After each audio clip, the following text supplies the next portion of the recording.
Halo, selamat ketemu lagi sama kita duo Huruf. Halo. Sahabat, Gokil ya kalian berdua aduh, nih emang. sahabat ini nih benar-benar yang ini nih aku kapan aku bisa menginterview seseorang yang ini karena buat aku I don't know, aku ngerasain kayak kayak naluri yang perempuan luar biasa sih kalau gue kayak tulus banget, sederhana, tapi tuh kayak, adem gitu. Sama gini, kalau di gue pribadi gitu ya, gue itu sebenarnya menunggu-nunggu momen di mana bisa up close and personal-nya Mbak Hera. Padahal tadinya gue tuh berharap kita bisa ketemuan langsung gitu ya, tapi ya karena pandemi, PPKM gitu, dan Mbak Heranya juga sibuk sekarang gitu, sibuk banget gitu. Jadi daripada kita nggak ketemu-ketemu, akhirnya udah terpaksa kita lewat Zoom. Tapi itu tadi, sebenarnya kenapa gue bilang gue menunggu-nunggu momen ini, karena bisa dibilang gini, Mbak Hera itu buat gue pribadi itu kayak menyimpan kenangan tersendiri di zaman dulunya gitu loh Mbak. Kayak yang gini nih. Ini aku pengen cerita ke sahabat gitu ya yang nonton gitu. Jadi segitu dalamnya gini. Kalau yang ngikutin Avi banget pasti tahu gua itu dapat predikat cengeng pada akhirnya. Sepanjang perjalanan setelah Avi itu tuh gue dapat predikat cengeng gara-gara eliminasinya Mbak Hera. Betul, eliminasinya Mbak Hera gue nangis kejer. Jadi gue nangis kejer. Nah, ini gue kasih tahu alasannya kenapa. Gue itu yang paling gue inget momen pada saat audisi kita Mbak. Ingat nggak audisi yang aduh gue lupa di daerah mana, di Surabaya. Kita sama-sama dari Surabaya. Kenapa? Deket ITS itu toh. Iya, deket ITS itu. Nah, daerah situ, itu tuh gue tuh inget banget Mbak Hera karena pas kita udah selesai audisi, terus haus, gue beli minum. Di situ ada Mbak Hera sama mamanya Mbak Hera. Gue inget banget di parkiran ya Bu, di parkiran ya kalau nggak salah. Tapi itu udah kenal belum sih? Udah kenal belum? Belum. Jadi pada saat itu tuh gue haus, gue beli minum di parkiran. Terus di situ tuh udah ada Mbak Hera sama mamanya Mbak Hera. Terus akhirnya pas beli minum, akhirnya kita jadi ngobrol. Jadi di situ, dan gue tuh inget banget Mbak Hera waktu itu. Jadi itu loh, guys. Jadi karena segitunya kita dari Surabaya, gue kayak yang udah ketemu Mbak Hera dari zaman itu gitu loh, ditemukan nggak sengaja, padahal kita satu audisi, tapi justru ketemunya pas lagi beli minum. Yang kayak gitu loh. Jadi itulah momen kenapa gue itu segitu kehilangannya. Dan waktu itu kan Mbak Hera eliminasi kedua, tiba-tiba udah kayak eliminasi dari Surabaya, dan gue kayak ngerasa, what? Gitu loh. Jadi memang itu tuh, Mbak Hera itu punya kenangan segitunya. Gitu Mbak Hera. Makanya itu kayak, aku aja pribadi pengen tahu Mbak Hera gimana. Ya opo kabare Mbak Hera? Baik aja, aman, terkendali. Alhamdulillah. Ya semuanya udah, maksudnya nggak, untuk keluhan kesehatan sih nggak ada sih so far. Ya kita menjaga semuanya prokes, anak-anak jangan keluar main dulu dan sebagainya, gitu-gitu aja. Paling kesibukan hari-hari ya daring, gitu aja sih. Daringnya anak-anak. Ibu rumah tangga full, nemenin anak online ini ya, online school. Mbak, berarti kan Mbak Hera saat ini kan kegiatannya kan totally ibu rumah tangga ya Mbak. Berarti perjalanan dunia hiburannya berarti totally udah ditinggal, benar-benar udah selesai.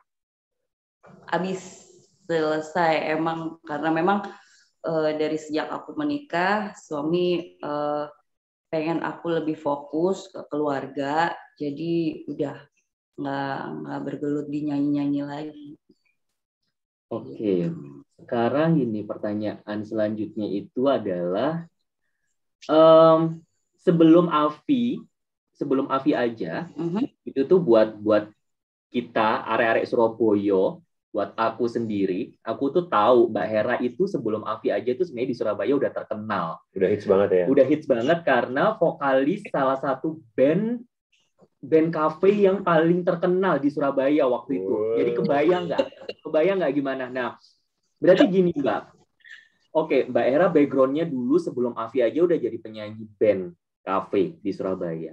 Kemudian masuk Afi juga akhirnya setelah Afi udah full di entertainment, masih pada jalurnya lah gitu loh. Nah, Betul. itu tuh gimana akhirnya gini, sebenarnya kayak pengen tahu gini, perasaannya Mbak Hera pada akhirnya Mbak Hera memutuskan untuk oke, ya udah. Sudah ini dunia pernyanyian ini akhirnya aku beralih ke jadi full ibu rumah tangga. Itu gimana perasaannya Mbak Hera waktu itu, struggle-nya? Iya, so far karena apa ya, nyanyi itu buat aku sih hobi ya. Hobi, kalau bisa buat cari uang, why not? Memang. Cuman kan ini udah untuk ke depan kan udah aku apa ya, udah memilih jalanku untuk hidup yang baru dan aku dengan komitmen yang baru. Komitmen yang baru otomatis gue harus menghormati itu, gue harus menjalani itu, dan ya kadang ada sih miss dikit dalam artian kangen gitu kan ya, kangen pengen nyanyi lagi, pengen apa, ya paling sebatas cuman kalau umpamanya kita lagi dulu sebelum pandemi kita ke karaoke sama bapaknya gitu, zaman Milka masih kecil sih, zaman Milka. Kalau ini sudah berlima kan udah banyak banget, jadi nggak mungkin gitu. Jadi dulu waktu Milka masih kecil masih kita bertiga suka karaokean karena suami kebetulan juga penyanyi juga, penyanyi kafe juga, jadi ya sama-sama hobi nyanyi. Cuman kalau untuk ke profesi beliau tidak mengizinkan gitu aja. Oke. Lebih fokus ke anak-anak sih. Gitu. Tapi kerinduan. Kenapa Mbak? Enggak ya, karena juga ada faktor salah satu anak kan special need juga, jadi udah nggak mungkin untuk ditinggalin gitu. Oke. Tapi kalau kerinduan itu masih suka ada nggak, Mbak? Kerinduan untuk nyanyi, tampil, gajruk-gajrukan di kafe, awur-awuran gitu kan dulu kan. Ya ampun, kita dulu sering banget dapat job nyanyi beberapa kali di kafe ya gitu. Aduh, kangen banget lah kalau kayak gitu-gitu, rasa flashback gitu. Aduh, pengennya gitu, cuman sudahlah. Yang ada sekarang, yang ada di depan mata sekarang udah dihadapkan, ya itu aja udah. Tuh. Nah, tadi Mbak Hera barusan kan nyebut Mbak Hera ada anaknya Mbak Hera, putranya Mbak Hera ya, dengan special need tadi ya. Gitu. Nah itu kita aja nih mungkin gitu dari teman-teman 12 sahabat aja, kayaknya juga pasti ada beberapa teman-teman yang nggak tahu gitu loh Mbak, tentang si kabar ini gitu loh. Nah, sahabat-sahabat yang nonton juga kan mungkin nggak tahu ya perjuangannya Mbak Hera jadi ibu rumah tangga dan gimana menghadapi punya putra yang punya berkebutuhan khusus lah ceritanya gitu. Nah itu gimana sih Mbak, bisa diceritain? Misalnya kalau misalnya Mbak Hera nggak keberatan cerita, kenapa dan bagaimana cara Mbak Hera menyikapinya itu gitu? Itu ketahuan umur berapa ya, dia umur 2 tahun kalau nggak salah. Pokoknya dipanggil nggak noleh kan, pokoknya dia seperti punya dunia sendiri. Emang waktu itu jadi aku lebih fokus ke kakaknya nomor 1 karena dia lagi baru-baru masuk TK tuh, baru masuk TK, maunya ditungguin di sekolah. Lah ini kan sedangkan yang kan anak dan ketiga tuh kembar, jadi nggak mungkin kan bawa mereka berdua gitu kemana-mana aku pergi gitu. Akhirnya di rumah lah mereka dengan ART. Jadi mungkin kan sambil dia kerja, anak-anak disetelin TV. Awalnya kalau menurut aku dan banyak aku baca sih dari situ juga, karena TV kan efeknya buat yang bagus banget. Kalau buat ada yang miss sedikit, itu bisa jadi bumerang gitu buat mereka, dan Miko termasuk yang ke situ gitu. Dan memang ada basic dulu pernah kejang gitu karena panas, telat ngasih obat panas jadi sampai kejang, itu juga bisa pengaruh ternyata. Jadi mungkin dari situ terus oke, akhirnya dilesin kan, di inilah diperbaiki lagi sikapnya apanya. Awal bagus, oke, atensi ada. Waktu itu pulang ke Surabaya mudik, ternyata kok pas 2 tahun berturut-turut aku pulang itu aku selalu sakit dan opnam. Akhirnya anak-anak kan di rumah. Anak-anak di rumah, terus aku setelah keluar rumah sakit aku juga pemulihan dulu, baru aku pulang lagi ke Jakarta. Dan itu masa-masa yang sebenarnya Miko udah bagus, tapi karena kelamaan nggak ada terapi, jadi dia balik nol lagi, dan itu keulang 2 kali. Dan itu yang benar-benar aku terpukul banget tuh, karena sempet down banget karena susah. Sampai sekarang pun aku bilang susah banget untuk ningkatin itu. Apalagi udah mulai gede ya, udah mulai mau 8 tahun nih, udah punya ego, sudah punya kemauan, udah punya emosi. Itu kita benar-benar kejar-kejaran sama umur kasarnya gitu. Cuman so far karena awal memang juga aku pegangin satu mbak buat dia gitu ya. Maksudnya nemenin main apa, sampai akhirnya si mbaknya ini pulang karena memang menikah. Terus itu gue kewalahan banget. Gue kewalahan minta ampun. Itu tuh gue adaptasi sama dia, adaptasi doang nih. Itu bisa berapa bulan ya buat tidur bareng. Karena memang aku di awal-awal tuh dikuasain sama adik sama kakaknya, mama sama aku gitu. Otomatis karena dia nggak bisa adik sama kakaknya suka kalau tidur dulu tuh suka nonton TV. Lah sedangkan Miko nggak bisa kalau dikasih gitu, nggak tidur. Ini ya udah dia sama mbaknya terus kan. Wah itu aku setengah mati itu adaptasinya berapa bulan ya. 3 bulan, 4 bulan ada kali. Wow. Tapi syukur akhirnya makanya sampai sekarang aku bersikeras untuk tidak memegangkan dia pada orang lain, karena itu tadi giliran orang lain itu pergi nggak bisa, dia harus kepegang satu orang. Memang basicnya kalau untuk anak ABK itu mereka dalam keluarga harus percaya pada satu orang aja dulu. Oke. Tangan. Makanya di rumah setiap apa yang aku bilang tuh dia dengerin. Tapi kalau sama yang lain enggak. Jadi kalau makanya kata adeknya, "Ma, kenapa sih Miko itu kalau aku yang ngasih tahu nggak didengerin?" gitu. Iya, Ma. Soalnya Miko suka dengarnya ke Mama, dengarnya ke Mama. Tuh. Tapi ya down banget pastilah ngelihat apa ya, untunglah so far ya nggak ada yang terganggu tetangga gitu. Maksudnya mereka bisa ngerti. Aku tuh bersyukur banget, tetangga aku tuh pada bisa ngerti. Dia kan suka teriak, terus belakangan suka sepedaan, kadang di tengah jalan, Bo. Miko pikir kadang kalau sepedaan gitu keluar gitu suka diliatin kan, takut kemana-mana.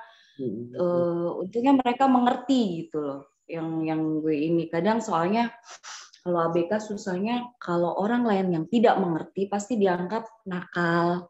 Ya kan, ini gimana sih nggak diajarin sama mamanya kayak gitu-gitu. Padahal mereka kan memang tidak bisa mengendalikan kemauannya mereka. Emosinya mereka, dan mereka nggak tahu bahaya gitu loh. Itu sih makanya setiap pergi kemana gue ikutin, sepedaan gue ikutin, kemana gue ikutin itu. Makanya gue bener-bener yang nggak bisa bergerak, dan sampai detik ini gue nggak berani ajak dia ke mall. takut tantrum. Yes. Soalnya dia kalau udah ngelihat satu barang yang dia tertarik, dia bakal datang ke situ. Nggak boleh nggak. Harus dipenuhi ya, harus rutin Mbak ya. Nanti kalau nggak itu kan tantrum, Bu. Akhirnya kan ya sudah yang maunya jalan-jalan enak, jadi kan gitu. Jadinya di rumah aja terus begitu, paling ya jalan-jalan di sini. Ya paling kalau zaman belum pandemi paling ya udah kalau lagi belanja, bapaknya belanja, kitanya main di playground gitu aja kan buat mereka refreshing gitu. Cuman sebatas itu habis itu pulang gitu aja sih. Gitu. Mbak, ini kalau yang tadi Mbak Hera sebutin gitu ya, ngadepin Miko gitu ya. Itu kan kita tahu banget kalau ngadepin anak berkebutuhan khusus gitu, kayak tadi Mbak Era bilang gitu, apa yang udah dialami, itu kan pasti butuh kesabaran, butuh kekuatan, ekstra banget kesabaran dan kekuatan yang ekstra. Pengen tahu gitu, gimana cara Mbak Hera bisa mendapatkan kesabaran dan kekuatan yang ekstra itu sih Mbak? Apa yang bikin Mbak Hera sampai bisa akhirnya kuat dan sabar gitu? Apa ya? Gue udah dikasihnya itu gitu.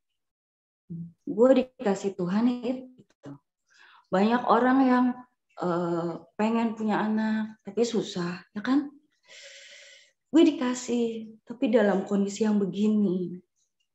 Gak fair juga kalau gue mengeluh gitu loh. Yang ada sekarang, oke, gue hadepin. Gue mesti gimana lagi gitu kan. Harus hadepin, harus kuat.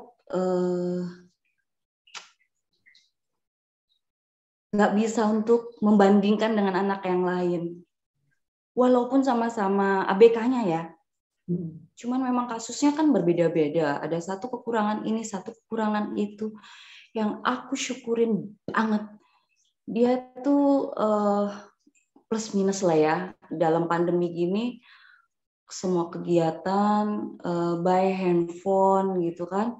Otomatis banyak banget dia nonton YouTube. Tapi dia suka yang kartun-kartun tuh. Dia suka banget ngeliatin kredit title gitu-gitu. Dia apalin tuh lagunya. Kan biasanya kalau di kredit itu ada lagu. Lagunya banyak itu banget. Dia apal. Itu dia apal banget. Sampai musik-musiknya, sampai sedetail-detailnya. Sama tulisan-tulisan, gambar. Yang gue aja sendiri juga nggak bisa. Dan itu rapi banget. Itu yang mesti gue syukurin gitu loh. Gue nggak bisa ngelihat dia terlalu jauh ke depan gitu, nggak bisa. Apa yang ada di dia sekarang ini walaupun progresnya kecil gitu, buat mereka itu udah progres gitu. Udah, makanya bukannya gue nggak ngarep apa-apa ya, cuman gue nggak bisa nge-push yang seperti anak pada umumnya gitu. Jadi oke, kamu sukanya apa? Makanya sekarang sih gue babasin. Memang plus minus itu tadi lah YouTube tuh ya. Antara bikin dia kreatif, antara atensinya buruk gitu. Cuman memang dibatasin sih, ada saat dimana benar-benar tuh baterai harus gue kosongin. Biar nggak bisa nyala. Atau gue sembunyiin. Itu pun kadang ketahuan loh. Tapi memang speech delay-nya dia ini lebih ke males ngomong sih ya. Males ngomong banget gitu. Jadi mesti di-push, mesti diiming-imingin dulu, mesti dibiasain pasti. Sekarang alhamdulillah banget doa makan bisa. Itu buat gue udah, makanya dia kalau umpamanya mau pinjem handphone gue, ini gue paksa ngomong kan, ayo bilang dulu mama, Miko mau pinjam handphone katanya. boleh, boleh. Terima kasih gitu. Yang gitu-gitu sih awalnya, cuman biar ada kemauan dia ngomong aja dulu kan, biar spontannya ada gitu. Ada sebenarnya, cuman dia males banget ngomong, males banget. Itu yang mesti gue push sekarang sama atensinya itu sih. Seru lah pokoknya. Kalau lagi kan kemarin masih TK, dia nggak Zoom kan karena susah banget. Sekarang udah mulai kelas 1, aku push buat Zoom nih. Ayo kamu ikut Zoom. Senam sekarang sebulan kemarin sekolah, senam udah mau ngikutin. Sekarang udah mulai akal, liatin gambarnya, pokoknya udah mulai tertib lah. Tahu jamnya kan, karena anak-anak begitu kan mereka detail di jam. Tahu jam segini nih mesti ngapain gitu. Dan karena dia malas ngomong, dia kalau makan, kalau apa, dia langsung ke dapur sendiri aja. Ngambil nasi lah, ngambil kecap, sukanya telur kan. Dulu telurnya kan ku taruh luar, jadi nyeplok lah tuh bisa 6 telur tuh sehari tuh. Nyeplok sendiri, tapi nyeplok sendiri udah dipecahin Bu, jadi diambil wajan, ambil minyak tuh sampai ku taruh di atas, jadi biar dia nggak ngambil, naik lah, naik meja dapur itu dia naik, ambil, tuang, udah ceplokin lah telur, dipecahin, celuk, mau nggak mau dimasak kan, kalau pasangnya memang dia panggil aku, geret-geret, ngapain kamu pecahin telur ya? Geret-geret, ais, iya. Itu bisa 6 telur sehari, Bo. Kayak aduh, akhirnya aku sampai ku sembunyiin tuh telur kemana-mana. Ntar kalau udah ketemu di satu tempat, aku pindah tempat lagi. Kayak dapur tuh sampai kemana lagi ya? Nyembunyiin sampai segitunya.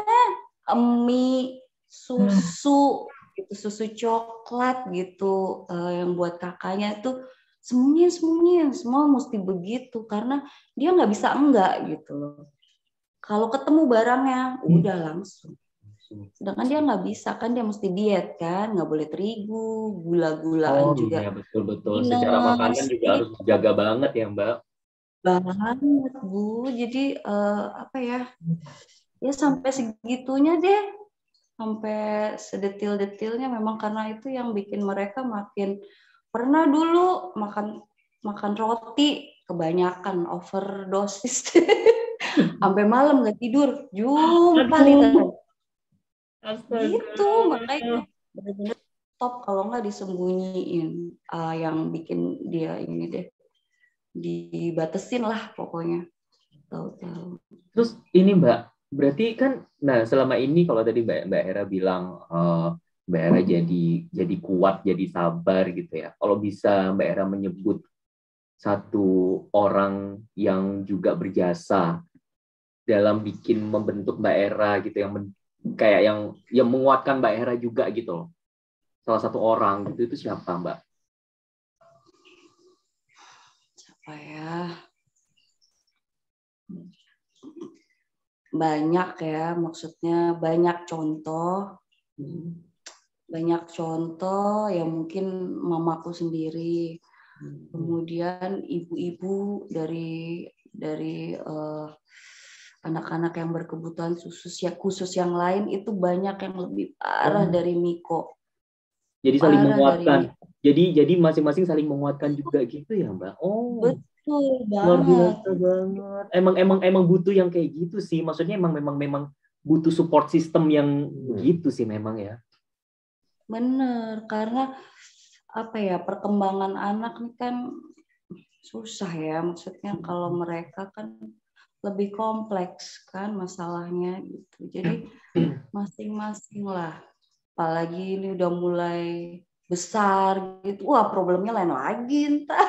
Iya, makanya karena aku udah dengar dan melihat dari kakak-kakak kelas dia di sekolah gitu, problemnya apa aja nih, tanya ke gurunya gitu. Kalau besar tuh begini. Aku lihat, perhatian, makanya aku kalau nggak sekolah itu aku sering, maksudnya kalau pagi gitu, aku dulu zaman masih sekolah nemenin sampai mereka senam, mereka berkegiatan sebentar baru aku pulang kan. tuh aku liatin, oh memang biasanya gitu ya, oh yang itu biasanya gitu ya. Memang masukan dari kita yang buat jaga-jaga gitu, dalam artian gitu, jaga-jaga. Oh berarti kalau udah mulai agak melenceng nih, mesti dilempengin lagi nih gitu. Kayak yang kayak gitu, jadi banyak konsultasi juga sih sama gurunya sih ya. Gitu sih, jadi banyak yang menginspirasi aku gitu, banyak hal juga yang bikin aku kuat, banyak. Tadi kan Mbak Era nyebut mama apa kabar? Tante apa kabar? Oh my God, kangen banget sama rumput. Rumput.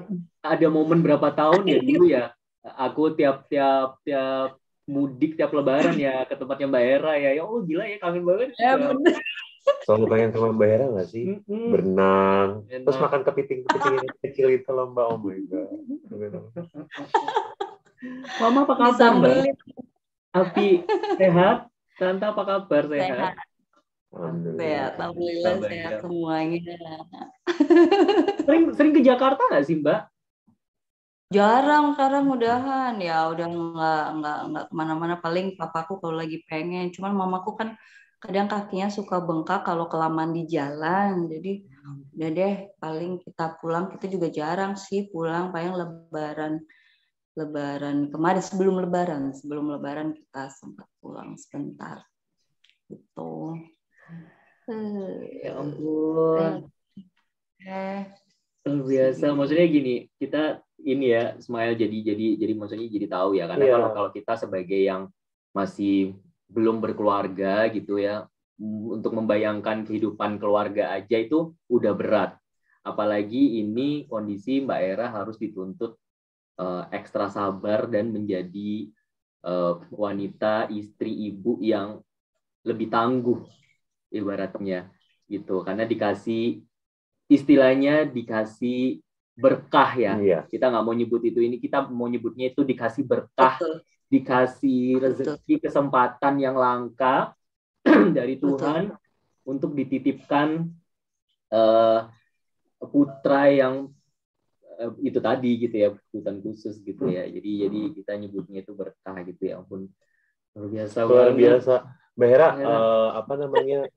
Mungkin kalau Mbak Hera komunikasi langsung kan mungkin suka ada yang nggak bisa, kalian Mbak Hera mungkin kamu sampaikan. Mungkin kalau Mbak Hera mungkin mau ada pesan apa, mau ngomong apa sama Miko, mungkin Mbak Hera mau ngomong apa, ada pesan-pesan apa gitu mungkin buat Miko. Aduh, he's amazing bang, ajaib banget. Ada mas saya kadang dia tuh tiba-tiba peluk gue gitu kan. Nggak tahu kenapa, cuman memang berasa sih kalau lagi dimarahin gitu. Aduh, rasanya cuman mungkin itu suatu cara yang buat dia mengerti gitu. Ini nggak boleh gitu. Jadi Miko beli jadi anak hebat selalu, jadi anak kuat, sayang sama keluarga. Amin. Wih, si nomor 1 ini tuh kayak gue juga ngajarin ke anak 2 itu kan. Someday kalau mama nggak ada, mama nitip Miko ya. Cuman itu aja pesan gue. Makanya sebisa mungkin memang gue nggak pakai mbak di rumah. Paling yang datang pulang buat bersih-bersih aja. Cuman kalau buat khusus dia gue nolak. Suami cuma udah ngiji udah nawarin sih. Cuman gue yang nolak karena yang gue mau kita yang dalam keluarga ini yang harusnya bisa deket sama dia gitu, yang bisa dampingin dia, yang bisa ngerti dia, bukan orang lain. Itu yang gue mau sih. Jadi Miko, semua sayang kamu, semua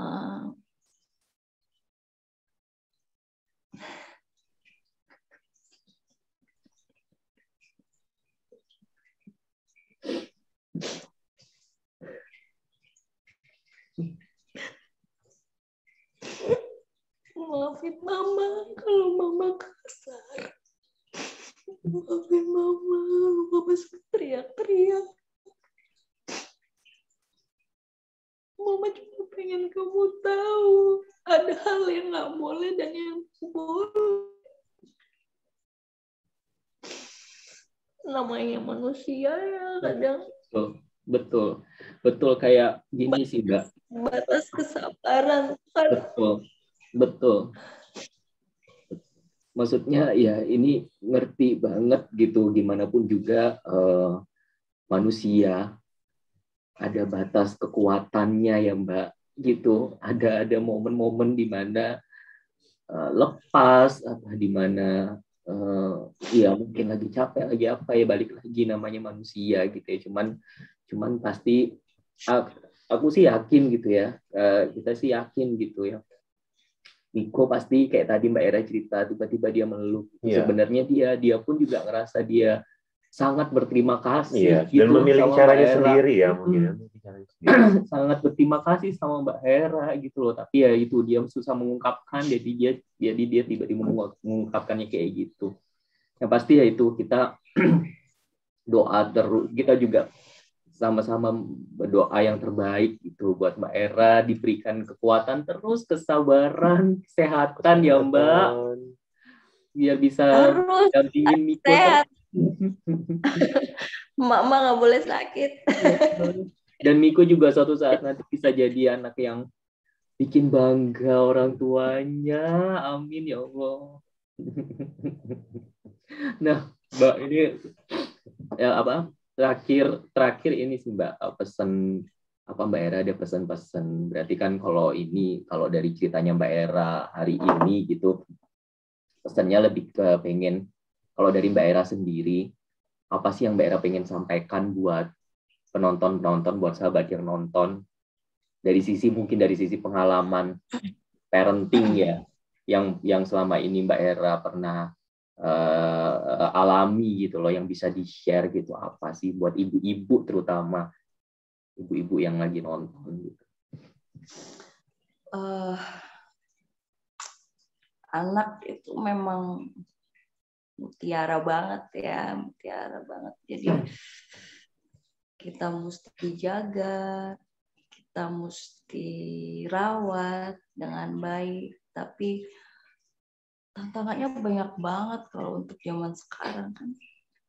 Nggak buat yang berkebutuhan khusus, karena yang untuk anak pada umumnya aja itu udah aku ngerasain 3 anak berbeda watak.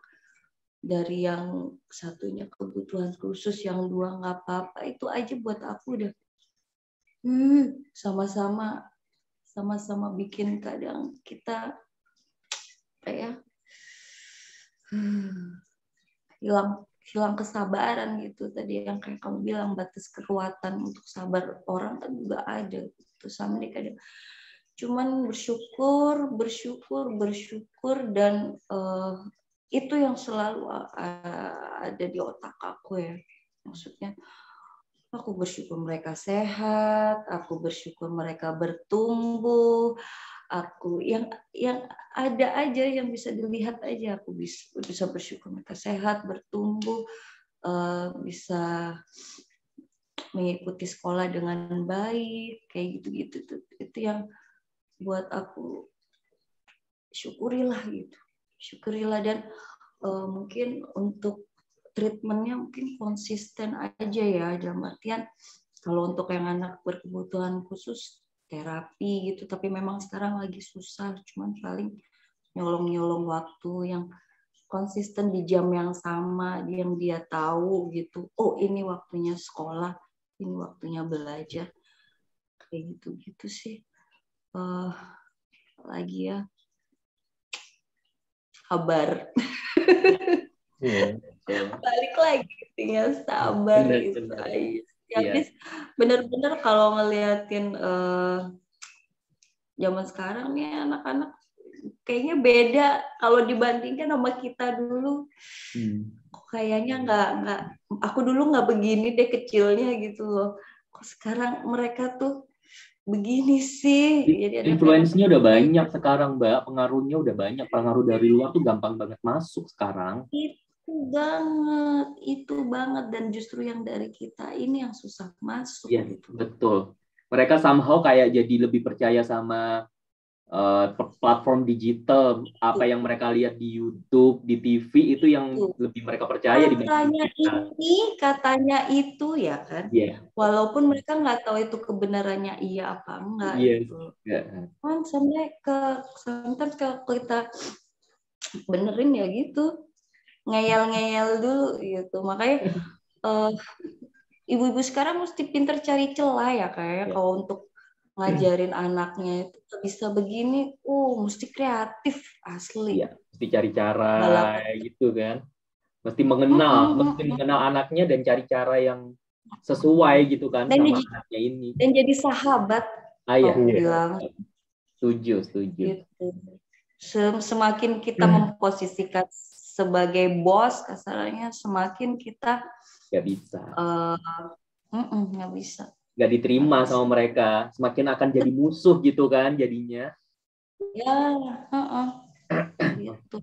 Jadi kalau jadi teman, iya, itu bagus banget ya, Smile, kayak kita dapat ilmunya banyak banget. Terima kasih banget ya sama kita juga jadi belajar juga gitu ya. Jadi kita juga Mbak, aku selama dari komunikasi itu kayak ngerasain emosionalnya juga luar biasa banget ya. Thank you banget Mbak Hera udah sharing sama kita sama sahabat semua. Pokoknya sehat selalu buat Mbak Hera, beserta keluarga semua. Pokoknya semangat terus. Pokoknya kita pasti selalu ada buat Mbak Hera dan semuanya.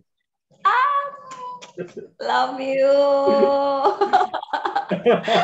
Sahabat, luar biasa banget untuk episode ini ya. Sekali lagi terima kasih. Jangan lupa untuk selalu nonton 12 Sahabat Official dan jangan lupa untuk like, comment, dan subscribe dan di-share ke teman-temannya. Jangan lupa nyalain juga loncengnya untuk episode kali ini. Dua huru hara pamit. Bye-bye. Terima kasih. Bye-bye.